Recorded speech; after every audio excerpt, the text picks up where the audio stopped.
Hello అండి, నేను doctor Kranthi, gynaecologist, obstetrician, laparoscopic surgeon. ఈరోజు మీరు పెట్టిన కామెంట్స్కి ఈరోజు నేను ఆన్సర్ ఇస్తాను. ఇప్పుడు క్వశ్చన్ వచ్చి,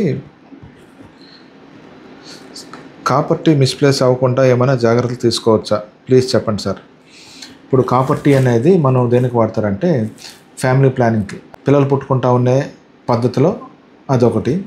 కాపర్ టీ మిస్ప్లేస్ కాకుండా ఉన్నదంటే కాపర్ టీ వేసుకునే సమయం బట్టి అది ఆధారపడి ఉంటుంది. కొంతమంది డాక్టర్స్ ఎవరైనా వెంటనే కాపర్ టీ ఇన్సర్ట్ చేస్తారు.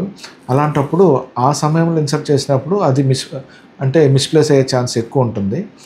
అదే డెలివరీకి సంబంధం లేకుండా నార్మల్ ఉమెన్ రెగ్యులర్ డేట్స్ వచ్చినప్పుడు వేసుకున్నప్పుడు కాపర్ టీ మిస్ప్లేస్ అయ్యే ఛాన్స్ చాలా తక్కువ ఉంటుంది. దాని తర్వాత యోగా చేయొచ్చా, మెన్స్ట్రువల్ కప్ వాడచ్చా?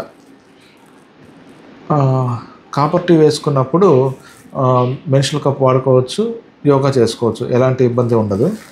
నెక్స్ట్ క్వశ్చన్కి వస్తే, sir anal complex is not clearly assessed అని వచ్చింది టిఫా స్కాన్లో, ఏమైనా ప్రాబ్లమా?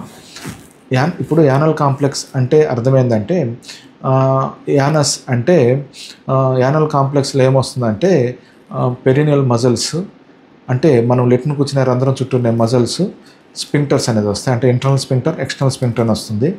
ఈ స్పింక్టర్స్ అనేది బేబీకి 18 వీక్స్లోనే ఫామ్ అయిపోతుంది. ఇది క్లియర్గా కనపడాలంటే స్కాన్లో చూస్తాం మేము. ఇది క్లియర్గా కనపడాలంటే 22 వీక్స్, అంటే 6 నెలలు పెట్టిన తర్వాత తెలుస్తుంది.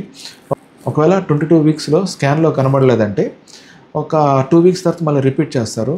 అప్పటికి కనబడలేదంటే అంటే యానల్ కాంప్లెక్స్ ఫామ్ కాలేదని, అంటే యానస్ మన లెట్ను కూర్చునే రంధ్రం ఫామ్ కాలేదని. అట్లాంటప్పుడు డెలివరీ అయిన తర్వాత సర్జరీ చేస్తారు. నెక్స్ట్ క్వశ్చన్ వచ్చి,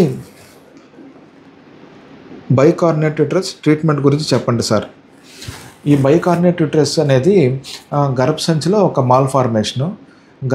బైకార్నేట్ యూట్రస్లో గర్భసంచి రెండు గర్భసంచుల్లా కనిపిస్తుంది. దీనివల్ల ఇబ్బంది అంటే ప్రెగ్నెన్సీలో ప్రాబ్లం వస్తుంది.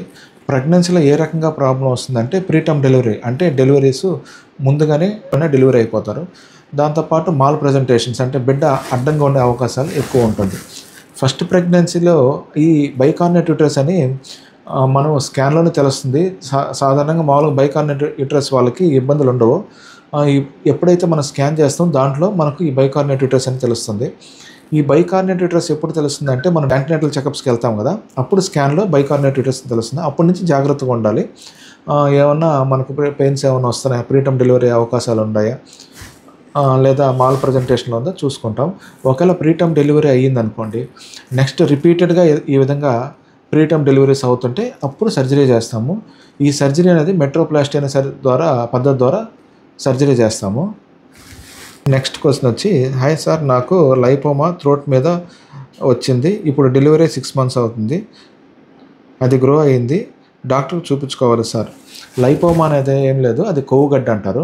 లైపోమా వల్ల ఎలాంటి ఇబ్బంది ఉండదు, మనకు పెయిన్ కూడా ఉండదు, మనకు చూసేదానికి అసహ్యంగా ఉంటుంది, పెద్దవైతే కొద్దిగా అసహ్యంగా ఉంటుంది, చేత తగిలిన మనం పట్టుకున్నప్పుడు తెలుస్తూ ఉంటుంది. అట్లాంటి వాళ్ళకి లైపోమా సింపుల్ సర్జరీ, అదేం కాదు, డే కేర్ సర్జరీ చేసి వెంటనే ఇంటికి పంపించేస్తారు. నెక్స్ట్ క్వశ్చన్, నమస్తే సార్, నాకు బీటా హెచ్సిజీ వాల్యూ 316 వచ్చింది, బట్ అల్ట్రాసౌండ్ స్కాన్లో ముత్యాల గర్భం అన్నారు. పీరియడ్ మిస్ అయ్యి 2 months అవుతుంది. ఇప్పుడు అది ఏమి ప్రెగ్నెన్సీ, క్లారిటీ ఇవ్వండి సార్ ప్లీజ్.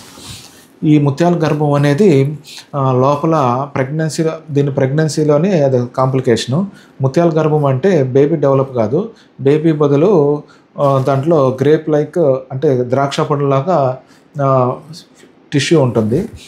ఇది 2 రకాల పార్షియల్ మోల్, కంప్లీట్ మోల్ ఉంటుంది. ఒక దాంట్లో వచ్చి కొద్దిగా బేబీ ఫామ్ అయి ఉంటుంది, ఒక దాంట్లో వచ్చి అసలు బేబీ ఫామ్ కాకుండా ఓన్లీ ఈ గ్రేప్ లాగా టిష్యూ డెవలప్ అవుతుంటుంది. ఈ ముత్యాల గర్భం అనేది ఆల్రెడీ నేను ఒక వీడియో చేస్తున్నాను, మీకు డౌట్ వస్తే ఒకసారి చూడండి. ఈ ముత్యాల గర్భం అనేది దేంట్లో తెలుస్తుందంటే స్కాన్లో తెలుస్తుంది. ఒకసారి స్కాన్ కన్ఫర్మ్ అయిన తర్వాత దాన్ని అబార్షన్ చేసేస్తాము. అబార్షన్ చేసిన తర్వాత ఆ ముక్కలు హిస్టోపెథలాజికల్ ఎగ్జామిన్ చేసిన తర్వాత దాన్ని కన్ఫర్మ్ చేస్తారు. వన్స్ ముత్యాల గర్భం అని కన్ఫర్మ్ అయ్యాక ప్రెగ్నెన్సీ అనేది ఒక 1 year వరకు గ్యాప్ తీసుకొని నెక్స్ట్ ప్రెగ్నెన్సీ 1 year తర్వాత ప్లాన్ చేసుకోవాలి. రిపీటెడ్గా బీటా హెచ్సిజీ టెస్టులు చేసుకోవాలి. బీటా హెచ్సిజీ వాల్యూ నెగిటివ్ వచ్చేంత వరకు మనం రిపీట్గా టెస్ట్ చేసుకోవాలి.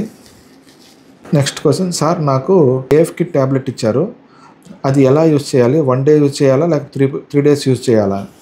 ఏఎఫ్ కిట్ ట్యాబ్లెట్ అనేది వైట్ డిశ్చార్జ్కి ఇస్తారు. ఆ ఏఎఫ్ కిట్ అనే ట్యాబ్లెట్లో దాని మీద రాసి ఉంటుంది. ఆ ట్యాబ్లెట్స్ 3 పూట్ల వేసుకోవాలి. ఆ ట్యాబ్లెట్ మీద రాసి ఉంటుంది మార్నింగ్, ఆఫ్టర్నూన్, నైట్ వేసుకోవాలి. దాని ప్రకారం మీరు ఆ ట్యాబ్లెట్ వేసుకోండి. ఇవి ఇప్పటివరకు వచ్చిన క్వశ్చన్స్. మీకు ఏమన్నా క్వశ్చన్స్ ఉన్నా కానీ, డౌట్స్ ఉన్నా కానీ కామెంట్ పెట్టండి. నెక్స్ట్ వీడియోలో మీకు ఆ క్వశ్చన్స్ అంతా డీటెయిల్గా ఎక్స్ప్లెయిన్ చేస్తాను. ఇది ఇవాళ వీడియో. మరిన్ని వీడియోస్ కోసం ఛానల్ లైక్ చేయండి, షేర్ చేయండి, సబ్స్క్రైబ్ చేయండి. ఇంకేమైనా డౌట్స్ ఉన్నా కానీ కింద కామెంట్ చేయండి. ఏమైనా వీడియో గురించి ఏమైనా చేస్తాను. Thank you.